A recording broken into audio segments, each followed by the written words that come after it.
A researcher who studied Trump's plans to control the Fed said it could tank the economy. A new study by the Peterson Institute of International Economics, a renowned nonpartisan think tank, found that such an idea could have catastrophic economic consequences. The study's lead researchers dug into the economic impact of 3 of Trump's campaign promises: mass deportations, tariffs, and eroding Fed independence.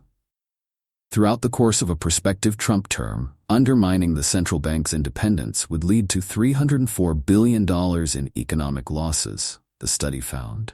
While Trump has not specified exactly how he would interfere in the Fed, the researchers assumed he was successful and pressured the bank to jack up economic growth when conducting their study. They found that such action would result in lower GDP and higher inflation through 2040. Business Insider spoke with one of the study's authors, Warwick McKibben, a senior fellow at PIIE. He said that initially, GDP and employment would rise, but that inflation and input costs would go up soon after. Eventually, capital would flow out of the U.S., causing the dollar to fall in value. It's like the party at the front and the hangover after 4 years, McKibben said over the phone. He said that by 2028, inflation would be built into the system at an additional 2% per year, and the economy would shrink. Domestic producers would bear the brunt of the consequences due to rising input costs. As domestic goods get more expensive, workers' purchasing power would go down, McKibben said. All the while, the researchers argue that investors would get spooked by the politicized Fed and start directing their capital to other countries, starting around 2026. Production would shift to other parts of the world, including China, the study found. Ironically, it means the rest of the world gets this free lunch, because all that capital that would have gone into building America's future growth will now get invested somewhere else, mainly Canada, Mexico, and China, as well as Australia, McKibben told Business Insider. Though Trump promises an America First economic agenda, McKibben said that taking control of the Fed would get him the opposite results. According to the study, the economy would hit a low point in 2028 and begin rebounding, but not back to where you were, McKibben said.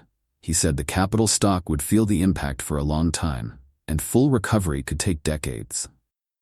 While Trump's specific ideas about the Fed remain murky, some of his allies are quietly drafting plans on how to strip the central bank of independence, the Wall Street Journal reported.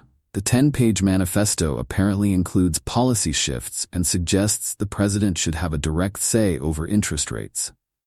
Sources told the Journal the group thinks Trump should be able to fire Jerome Powell as Fed chair before his term ends in 2026.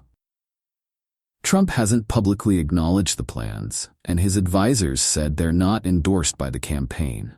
McKibben and his fellow researchers did not examine Vice President Kamala Harris's policies in the same way because, according to the paper, she has not proposed any major departures from the Biden administration's policies and none with as significant international economic implications as Trump's.